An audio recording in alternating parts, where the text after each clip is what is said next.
এই ঝালমুড়ি শান্তনুদা আপনাকে আমাদের চ্যানেলের পক্ষ থেকে যদি আপনি খান। কিন্তু এটা তো ফুটো ঝালমুড়ি। না এটা আপনার কথাটা বলেনি, তারপর জমিয়ে ঝালমুড়ি খাবো বা বাড়ি গিয়ে মাছ ভাত খাবো। যেগুলো ইলিগালি কনস্ট্রাকশন আছে সেগুলো নিয়ে আপনার কি বার্তা? আমি তো মুখে অনেক বড় বড় কথা বলতেই পারি। ইল্লিগাল কনস্ট্রাকশন এবং ইল্লিগাল এনক্রোচমেন্ট, আনঅথরাইজ কনস্ট্রাকশনের বিরুদ্ধে বোরো ওয়ানের চেয়ারম্যানের কাছে এবং বিল্ডিং ডিপার্টমেন্টের এক্সিকিউটিভ ইঞ্জিনিয়ারের কাছে যদি খবর দেখতে চান যে কোন কাউন্সিলর সবথেকে বেশি অভিযোগ করেছে, আমি চ্যালেঞ্জ করে বলছি নামটা হবে ডক্টর শান্তনু সেন। আমি পরিষ্কার জানিয়ে দিয়েছি আমার পেশা হচ্ছে চিকিৎসা, নেশা হচ্ছে রাজনীতি। আমি দুটোর কোনোটাই ছাড়বো না, এবং কিভাবে চলবো, কী পথে চলবো সবটাই আমাদের হাতে থাকে না। 2026-এর 3রা মে রাত 12টার সময়ও জানতেন না যে 2026-এর 4ঠা মে 12 ঘন্টা পরে এরকম একটা চরমতম রাজনৈতিক পট পরিবর্তন হয়ে যাবে। সুতরাং কালকে কি হবে কেউ জানে না। আর্টিকল ফাইলস আবার খুলেছে রাদার বলা যায়, সেক্ষেত্রে আপনি আপনি কি এক্সপেক্ট করছেন? আরজিকরের পাহাড় প্রমাণ দুর্নীতির যে তথ্য আমি দিয়ে এসেছিলাম, সেই সময় যদি পদক্ষেপ নেওয়া হতো তাহলে আজকে এই দিন দেখতে হতো না। সেই সময় তথ্যকে চাপা দেওয়া হয়েছে, উল্টে যাদের বিরুদ্ধে দুর্নীতি তাদেরকে প্রাইজ পোস্টিং করে আনা হয়েছে এবং আমাকে সরিয়ে দেওয়া হয়েছে। অভয়াকাণ্ডে আমি আবার বলছি, আরজিকরের প্রত্যেকটা মানুষ ইট কাঠ পাথর বলে যে অভয়াকাণ্ডে একা সঞ্জয় রায় জড়িত নয়। বহু তথ্য প্রমাণ লোপাট করা হয়েছে, ভাঙচুর করা হয়েছে 14ই আগস্ট স্থানীয় বিধায়কের মদতে, ঊর্ধ্বতন কর্তৃপক্ষের নেতৃত্বে। যখন আরজিকরের পাহাড় প্রমাণ দুর্নীতি নিয়ে বা অভয়ার ঘটনা নিয়ে আমি হুইসেল ব্লোয়ার ছিলাম, প্রথম আমি কথা বলেছিলাম। আরজিকরে সেই সময় পাহাড় প্রমাণ দুর্নীতির তথ্য প্রমাণ আমি কিন্তু তৎকালীন সরকারের হায়েস্ট অথরিটি এবং দলের হায়েস্ট অথরিটির কাছে অবধি পৌঁছে দিয়েছিলাম। কিন্তু দুর্ভাগ্যের বিষয় কোনো কাজ হয়নি, উল্টে আমাদের ওপরই খাড়ার ঘা নেমে এসছে, আমার ওপর, আমার মিসেসের ওপর, এবং আমার মেয়ের ছাত্র জীবনটাকে তো দুর্বিষহ করে বরবাদ করে দেওয়ার চেষ্টা করেছিল। ঈশ্বরের অসীম আশীর্বাদে সেখান থেকে বেঁচে বেরোনো গেছে। এতদিন কিভাবে আপনি মানিয়ে নিলেন কিংবা আপনার মন কিভাবে সায় দিল এবং অল অফ আ সাডেন আপনি রিয়েলাইজ করলেন যে দ্যাট এনাফ ইজ এনাফ? আমি তৃণমূল কংগ্রেসের জন্মদিনে জয়েন করেছি। দল আমাকে যখন যেখানে যা দায়িত্ব দিয়েছে নিষ্ঠার সাথে পালন করেছি। প্রচুর অপ্রিয় ঘটনা চলাকালীন আমাকে দলকে ডিফেন্ড করতে হয়েছে, যে ঘটনাগুলোকে একটা সাধারণ শিক্ষিত মানুষ হিসেবে বা যে কোনো জনসাধারণ সেটাকে সমর্থন করে না, মন থেকে আমিও করিনি, কিন্তু দলের হয়ে কাজ করছি। দেখুন, এই যে প্যাকেটটা আমি বাঁ হাতে ধরে আছি, এই প্যাকেটটা এখন হাই ডিমান্ড বলা যায়। কি প্যাকেট বলুন তো? সব পর্ব আপনারা বিভিন্ন পর্ব দেখছেন, বিভিন্ন গেস্টের সঙ্গে আমরা ইন্টারভিউ নিচ্ছি, রাজনৈতিক অরাজনৈতিক ব্যক্তিত্ব। এটা হলো ঝালমুড়ির প্যাকেট। এই মুহূর্তে দাঁড়িয়ে বাংলায় ঝালমুড়ির বিক্রি কিন্তু প্রচুর বেড়ে গেছে, আর বিশেষ করে রেজাল্ট বেরোনোর পর এই ঝালমুড়ির ঝালে তৃণমূল ছাড়খাড় হয়ে যাচ্ছে, অ্যাবসলিউটলি ছাড়খাড় হয়ে যাচ্ছে। তো আমরা আজকে যার ইন্টারভিউ আপনারা দেখবেন, শুনবেন, বিস্ফোরক তথ্য আপনাদের সামনে কেটিভি বাংলা এক্সক্লুসিভলি আমরা আপনাদের সামনে তুলে ধরব। আপনাদের সাথে পরিচয় করে দেবো। আমাদের আজকের পর্বের অতিথি আমার বাঁদিকে বসে আছেন প্রাক্তন রাজ্যসভার সাংসদ এবং যিনি জাতীয় মুখপাত্র স্পোক্সপারসন থেকে রেজিগনেশন দিয়েছেন, ডক্টর শান্তনু সেন। তিনি কাউন্সিলরও ছিলেন। ডক্টর সেন, আপনাকে কেটিভি বাংলায় স্বাগত। আপনি খাবেন ঝালমুড়িতে ঝাল? তো এখন যা অবস্থা তৃণমূলের, কি বলবেন? না, খাওয়া বলা তো একসাথে হয় না। তার কথাটা বলেনি, তারপর জমিয়ে ঝালমুড়ি খাবো বা বাড়ি গিয়ে মাছ ভাত খাবো, সেটা একটা প্ল্যান আছে। বলুন কি জানতে চান? না, প্রথমে আপনাকে বলি যে আপনি আপনি রেজিগনেশন দিলেন, আপনি বললেন যে মন সায় দিচ্ছে না। তা এতদিন কিভাবে আপনি মানিয়ে নিলেন কিংবা আপনার মন কিভাবে সায় দিল এবং অল অফ আ সাডেন আপনি রিয়েলাইজ করলেন যে দ্যাট এনাফ ইজ এনাফ? আপনি কোন চ্যানেল থেকে? কেটিভি বাংলা। আপনি কেটিভি বাংলার জন্য কাজ করছেন, আপনি আমার ইন্টারভিউ নিচ্ছেন, আপনার এক্সপেকটেশন কি যে ভিউয়ার্সরা দেখবে? আপনি ভিউয়ার্সকে আপনার চ্যানেলের কথা দেখানোর চেষ্টা করছেন, বোঝানোর চেষ্টা করছেন।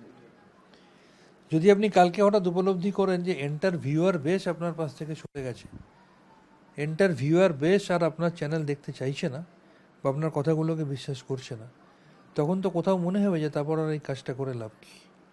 যদি দর্শকরাই আপনার চ্যানেলকে প্রত্যাখ্যান করে, তাহলে সেই চ্যানেলের জন্য আপনি তারপর আর লড়বেন?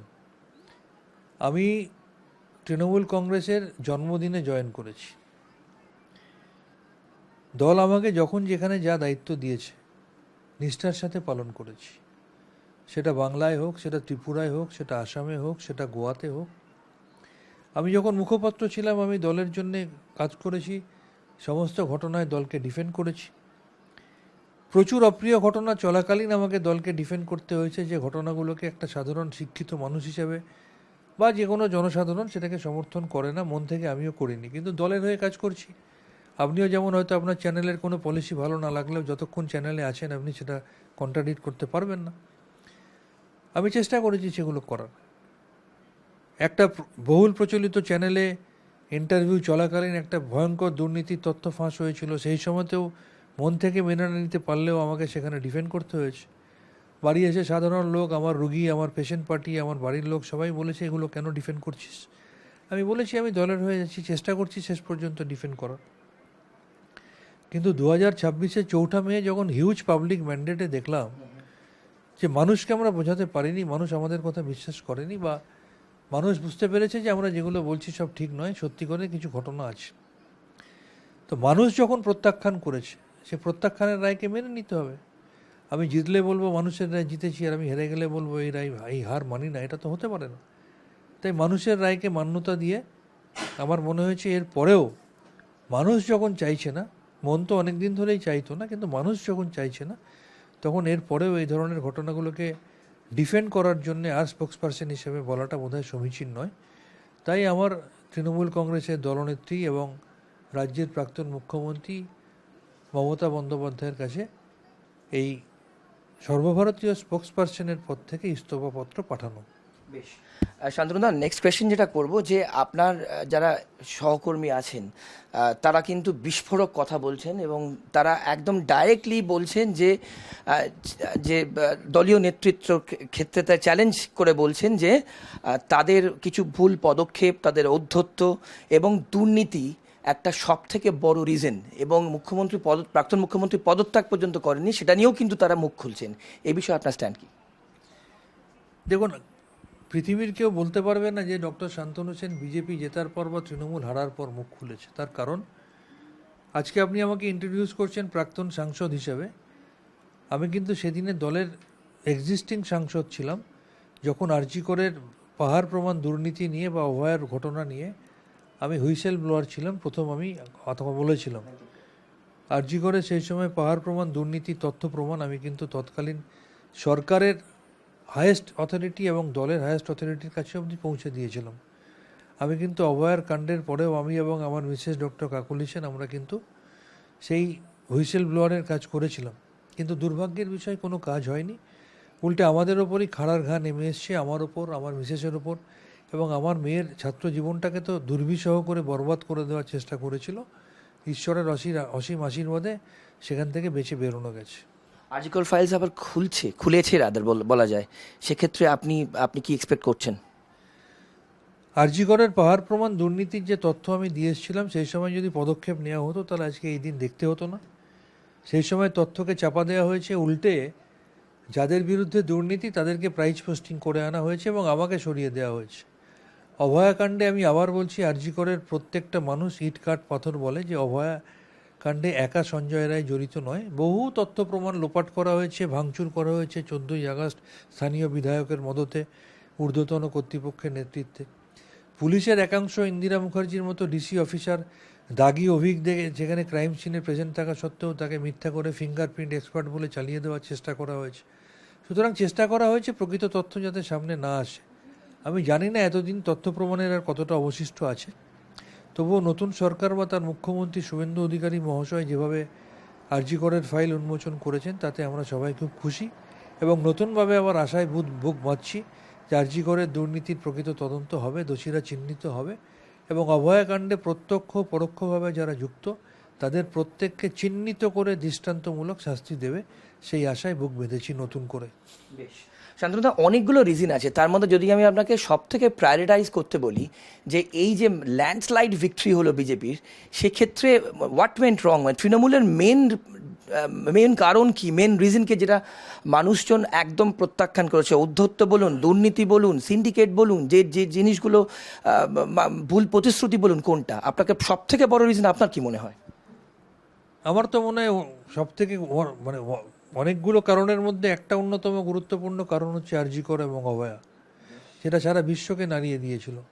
জোর করে ধামাচাপা দিয়ে চেপে দেওয়ার পরে মানুষ চুপ করে গিয়েছিল, অনেকে হয়তো ভেবেছিল মানুষ সব ভুলে গেছে, কিন্তু মানুষ যে ভোলেনি, রাতের সব তারাই যে দিনের আলোর গভীরে জ্বলজ্বল করে জ্বলতো, সেটা ভোট বাক্সের প্রতিফলনের মধ্যে দিয়ে আমরা বুঝতে পেরেছি। অন্যতম কারণ তো সেটা বটেই। শান্তনুদা, ইতিমধ্যে কিন্তু অনেক কাউন্সিলরদের ক্ষেত্রে দেখা যাচ্ছে যে অনেক ইললিগাল, আপনি আগে কাউন্সিলরও ছিলেন, তো অনেক ইললিগাল কনস্ট্রাকশন থেকে শুরু করে বিভিন্ন ওয়ার্ডে বুলডোজার চলছে, ইললিগাল যে পার্টগুলো সেগুলো ভাঙা হয়েছে। যারা কাউন্সিলর জড়িত আছেন, দুর্নীতির সঙ্গে জড়িত আছেন, তাদের ইন্ডিভিজুয়ালি আইডেন্টিফাই করা হচ্ছে। আপনার ক্ষেত্রে, আপনি যখন কাউন্সিলর ছিলেন সেই এরার ক্ষেত্রে এবং তার পরের ক্ষেত্রে এখনও আপনি 2 নম্বর ওয়ার্ডে যেহেতু আপনি থাকেন, এই 1 নম্বর বড় এবং অন্যান্য জায়গায় যেগুলো ইলিগালি কনস্ট্রাকশন আছে সেগুলো নিয়ে আপনার কি বার্তা? যদি আপনি রেকর্ড দেখেন, আমি তো মুখে অনেক বড় বড় কথা বলতেই পারি। আমি 2010 থেকে 2015 যখন 2 নম্বর ওয়ার্ডের কাউন্সিলর ছিলাম, বা 2015 থেকে 2021 যখন আমি 3 নম্বর ওয়ার্ডের কাউন্সিলর ছিলাম, ইললিগাল কনস্ট্রাকশন এবং ইললিগাল এনক্রোচমেন্ট, আনঅথরাইজ কনস্ট্রাকশনের বিরুদ্ধে বোরো ওয়ানের চেয়ারম্যানের কাছে এবং বিল্ডিং ডিপার্টমেন্টের এক্সিকিউটিভ ইঞ্জিনিয়ারের কাছে যদি খবর দেখতে চান যে কোন কাউন্সিলর সবথেকে বেশি অভিযোগ করেছে, আমি চ্যালেঞ্জ করে বলছি নামটা হবে ডক্টর শান্তনু সেন। এবং শুধু সেখানে নয়, আমি বিভিন্ন ক্ষেত্রে বহু বিষয়ে মেয়রের কাছে অবধি বারংবার অভিযোগ জানিয়েছি। তার সবগুলোর সদর্থক উত্তর না পেলেও কিছু ক্ষেত্রে পদক্ষেপ গ্রহণও হয়েছে। বেশ, এবার শান্তনুদা যেটা বলবো, আপনার পরবর্তী রাজনৈতিক প্ল্যানিং কি? মানে আপনি ইতিমধ্যেই পদত্যাগ করেছেন, জাতীয় মুখপাত্র নেই আপনি আর, পরবর্তী রাজনৈতিক পদক্ষেপ কি? কারণ বিজেপি কিন্তু আপাতত দ্য ডোর ইজ ক্লোজড, তো সেক্ষেত্রে আপনার আগামী দিনের প্ল্যানিং এবং কিভাবে দেখছেন? দেখুন, প্রাইমারিলি আমি একজন চিকিৎসক। আপনাকে ইন্টারভিউ দেওয়ার আগে আমি অনেকগুলো চেম্বার করে এসেছি, আমার দেরি হয়ে গেছে, আপনি অনেক সময় নিয়ে নিচ্ছেন, আবার আমি চেম্বারে যাব। আর রাজনীতিটা হচ্ছে আমার প্যাশন, কারণ সেটা আমি ছাত্র জীবন থেকে করি। আমি পরিষ্কার জানিয়ে দিয়েছি, আমার পেশা হচ্ছে চিকিৎসা, নেশা হচ্ছে রাজনীতি। আমি দুটোর কোনোটাই ছাড়বো না। এবং কিভাবে চলবো, কী পথে চলবো, সবটাই আমাদের হাতে থাকে না। 2026-এর 3রা মে রাত 12টার সময়ও জানতেন না যে 2026-এর 4ঠা মে 12 ঘন্টা পরে এরকম একটা চরমতম রাজনৈতিক পট পরিবর্তন হয়ে যাবে। সুতরাং কালকে কী হবে কেউ জানে না, সেটা সময় এবং ঈশ্বরের উপর আমি ছেড়ে রেখেছি। সময় এবং ঈশ্বর আমায় যেভাবে চালিত করবে আমি সেভাবে চলবো। দাদা, ট্রিকি কোয়েশ্চেন করব, শেষ প্রশ্ন করব। তৃণমূলের কিন্তু একের পর এক রতিমহরীরাও কিন্তু তারা তারা তারা বিস্ফোরক তথ্য দিচ্ছেন। আগামী দিনে দলের কি স্ট্যান্ড? আপনার প্রচুর কন্ট্রিবিউশন আছে, আপনি যেভাবে বললেন, প্রত্যেকে জানেন সেটা। আগামী দিনে আপনি তৃণমূলকে কিভাবে দেখছেন, কি চোখে দেখছেন এবং কি হতে পারে? কিছুই বলা যাচ্ছে না। যে অবস্থায় রয়েছে, থাকবে কি থাকবে না, কিভাবে থাকবে, কতটা থাকবে, কাদেরকে নিয়ে থাকবে, কাদের নেতৃত্বে থাকবে, সবটাই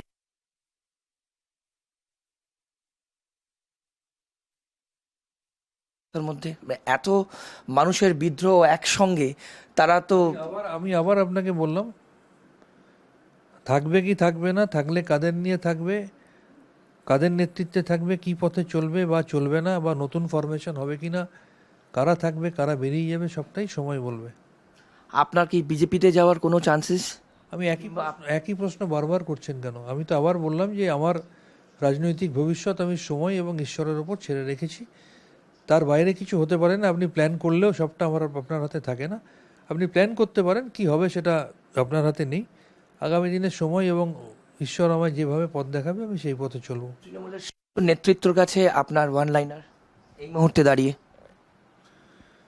আরজি করের দুর্নীতির তথ্যগুলো যখন দিয়েছিলাম, সেগুলো নিয়ে সঠিক তদন্ত করলে, বা অভয়াকাণ্ডের পরে যখন সারা পৃথিবীর মানুষ সন্দীপ ঘোষের দিকে আঙুল তুলছিল, তখন প্রাথমিক স্টেজে তাকে সাসপেন্ড না করে ক্যালকাটা ন্যাশনাল মেডিকেল কলেজে প্রিন্সিপাল করার ঘোষণা না করলে, বা সন্দীপ ঘোষের মতো দাগী লোককে বারংবার ট্রান্সফার করে 2-4 দিনের মধ্যে ফিরিয়ে না আনলে, বা একজন অফিসিয়াল স্বাস্থ্যমন্ত্রী থাকা সত্ত্বেও আনঅফিসিয়াল একজন ডিফেক্টো স্বাস্থ্যমন্ত্রী ডক্টর এসপি দাসের হাতে বকলমে স্বাস্থ্য ব্যবস্থাটা তুলে না দিলে আজকে এই বিপর্যয় হতো না।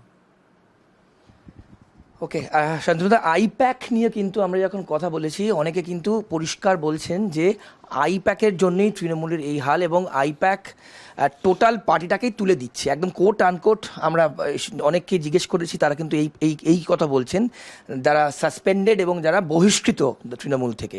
আপনিও কি তাই মনে করেন? দেখুন, আমি বিগত 14 মাস তো সাসপেন্ড করে রেখেছিল সত্যি কথা বলার জন্য দল। তো সাসপেন্ড থাকা অবস্থায় আমি তো আইপ্যাকের সাথে সেরকমভাবে সান্নিধ্যে আসতে পারিনি, সুতরাং সে বিষয়ে আমার কিছু না বলাটাই সমীচীন। শান্তনুদা, অনেক ধন্যবাদ আপনার সময়ের জন্য। আপনারা শুনলেন, আমরা কথা বললাম ডক্টর শান্তনু সেনের সঙ্গে, এবং তিনি বিস্ফোরক বেশ কিছু তথ্য এবং বেশ কিছু লাইন বললেন, যেগুলো আপনাদের সকলের জানা দরকার এবং সকলকে জানাবার দরকার। এইভাবে আমাদের ইন্টারভিউ সেকশন চলতে থাকবে। আর এই ঝালমুড়ি, শান্তনুদা, আপনাকে আমাদের চ্যানেলের পক্ষ থেকে যদি আপনি খান। কিন্তু এটা তো ফুটো ঝালমুড়ি, না, এটা আপনার এটা আপনার সুবিধার জন্য। আমি লোকের এটাও খাই না, আমি ফ্রেশ খাই, কিন্তু এটা ছোটো আছে অলরেডি, কেউ খেয়েছে। বেশ, আপনাদের ইন্টারভিউ সেকশন চলতে থাকবে, আর অন্যান্য সব খবরের জন্য দেখতে থাকুন কেটিভি বাংলা। ক্যামেরার সূর্য শঙ্কর অধিকারীর সঙ্গে শান্তনু, কেটিভি বাংলা।